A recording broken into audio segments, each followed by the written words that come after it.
నమస్తే, welcome to our news network. Israel అధ్యక్షుడు Netanyahu America వెళ్తే అరెస్ట్ చేస్తారా? ఆయన సెప్టెంబర్లో ఐక్యరాజ్యసమితి జనరల్ అసెంబ్లీకి హాజరు కావాల్సి ఉన్నది. సెప్టెంబర్లో వెళ్లాల్సి ఉంది. అంటే సెప్టెంబర్ అంటే ఇది జూలై, ఆగస్ట్, సెప్టెంబర్, ఇంకొక నెల 15 రోజులు ఉంది. న్యూయార్క్ వస్తే అరెస్ట్ చేస్తా అని న్యూయార్క్ మేయరు జోహ్రాన్ మమ్దాని, ఈయన పేరు వినుంటారు మీరు, న్యూయార్క్లో అడుగు పెడితే నెతన్యాహును అరెస్ట్ చేస్తామని. ఎందుకు అరెస్ట్ చేస్తారు నెతన్యాహుని? నెతన్యాహు గాజాలో చేసిన మారణ హోమానికి కొన్ని వేల మందిని చంపేశాడు. నెతన్యాహు పసిపిల్లలను, ముసలి వాళ్లను కొన్ని వేల మందిని చంపాడు. వాళ్ళ రక్తంతో జలకాలాడాడు. నెతన్యాహు చాలా అన్యాయంగా, దుర్మార్గంగా హత్యలు చేశాడు.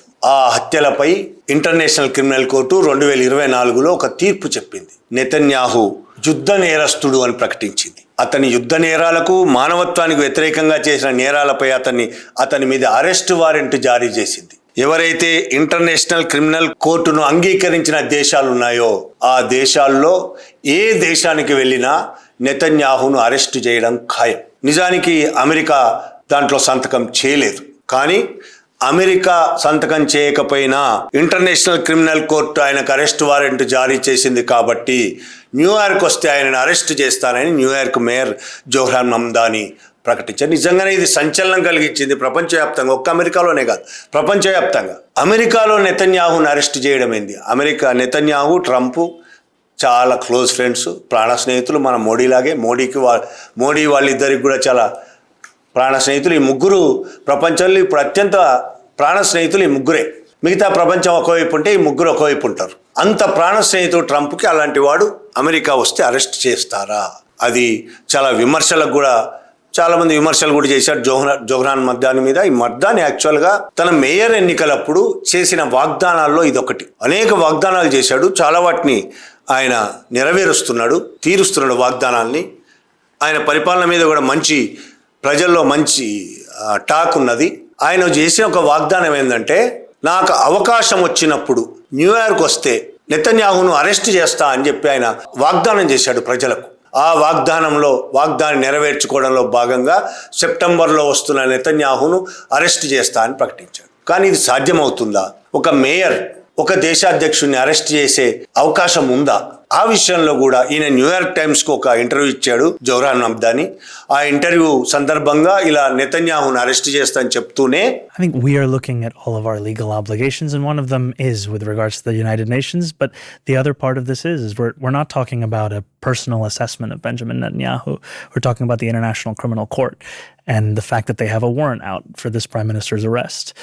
And I think it's important to talk about the weight that has as a charge, and also that as the mayor of New York City, I'll be following the laws of New York City. నేను New York నగరానికి చెందిన న్యాయ సలహాదారులతో సంప్రదింపులు జరుపుతున్నాను.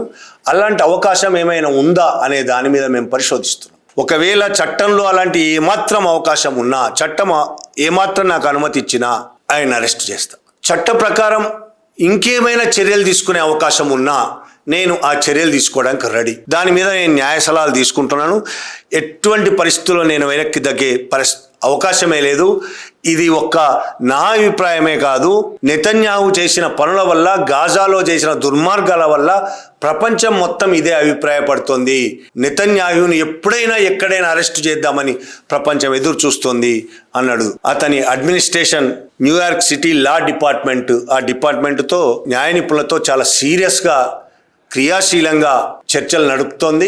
ఆ చర్చల్లో ఏం తేలుతుందో తెలియదు. ఆ చర్చల్లో చట్టాలు మొత్తం చదివిన తర్వాత ఏమాత్రం అవకాశం ఉన్నా నెతన్యాహును అరెస్ట్ చేయడానికి మమ్దాని రెడీ అవుతున్నారు. ఇంకొక వైపు ఇజ్రాయెల్ సహజంగానే మమ్దాని మీద దాడి చేసింది. ఇది దుర్మార్గం, యూదులకు వ్యతిరేకంగా జరుగుతున్న కుట్ర. న్యూయార్క్లో యూదులకు వ్యతిరేకంగా ఇప్పటికే చాలామంది నేరాలు చేస్తున్నారు, యూదులకు వ్యతిరేకంగా మాట్లాడుతున్నారు, యూదులకు వ్యతిరేకంగా ర్యాలీలు తీస్తున్నారు. మమ్దాని కూడా వాళ్ళకే మద్దతు ఇస్తున్నాడు. యూదుల మీద జరిగే నేరాలను అరికట్టలేకపోతున్నాడు. కాబట్టి మమ్దాని అసలు నేరస్తుడు అని ఇజ్రాయిల్ మాట్లాడుతున్నది. ఒక రేడియో షోలో నెతన్యాహు దీని మీద మాట్లాడుతూ మమ్దాని ఉగ్రవాదులకు మద్దతు ఇస్తున్నాడని కూడా మాట్లాడాడు. ఆయన మనసులో అమెరికా మీద తీవ్ర ద్వేషం దాగి ఉందని కూడా మాట్లాడాడు. మమ్దాని అమెరికా పౌరుడు, న్యూయార్క్ మేయరు. అలాంటి వాడికి అమెరికా మీద ద్వేషం ఉందని ఇజ్రాయిల్ అధ్యక్షుడు చెప్పడం చాలా ఆశ్చర్యంగా ఉంది. ఇంకోటి ఆయన ఉగ్రవాదులకు మద్దతు ఇస్తున్నాడు. ఇది చాలా సహజం కదా, మన దేశంలో కూడా చూస్తుంటాం కదా. జంజీలు జంతర్ మంతర్ దగ్గర ధర్నాకు దిగగానే వాళ్ళు టెర్రరిస్టుల బి టీం అని ప్రకటిస్తాడు ధర్మేంద్ర ప్రధాన్. మన ప్రభుత్వం వాళ్ళని టెర్రరిస్టులుగా ప్రకటన చేస్తుంది.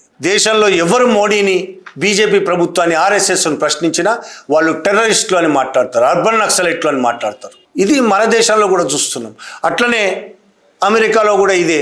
ట్రంప్ నాకు సపోర్ట్ చేయకపోతే, గతంలో చాలా ఇంతకుముందు అధ్యక్షులు కూడా అదే, మాకు సపోర్ట్ చేయకపోతే మీరు టెర్రరిస్టులకు సపోర్ట్ చేసినట్టే. ఇజ్రాయిల్ నెతన్యాహు అదే మాట్లాడుతున్నాడు. నెతన్యాహును అరెస్ట్ చేస్తా అన్నాడు కాబట్టి అతను టెర్రరిస్టులకు మద్దతు తెలుపుతున్నట్టు. ఇది ప్రపంచంలో ప్రతి దేశము, ప్రతి అధ్యక్షుడు, ప్రతి ప్రధానమంత్రి ఎంచుకునే ఒక మార్గం, నిజాన్ని తప్పించుకోవడానికి ఎంచుకున్న ఒక మార్గం. అవతల వాళ్ళ మీద బట్టగాల్చి మీదేస్తే దులుపుకోలేక వాళ్ళు చచ్చిపోతారు. ఇది ఇవాళ మమ్దాని మీద కూడా నెతన్యాహు చేస్తున్నాడు. కానీ మమ్దాని తన మాట నిలబెట్టుకుంటాడా? అమెరికా చట్టం దానికి ఒప్పుకుంటుందా? నెతన్యాహు నిజంగానే అమెరికా వస్తే అరెస్ట్ అవుతాడా? చూడాలి సెప్టెంబర్లో ఏం జరగబోతుందో. Thank you very much.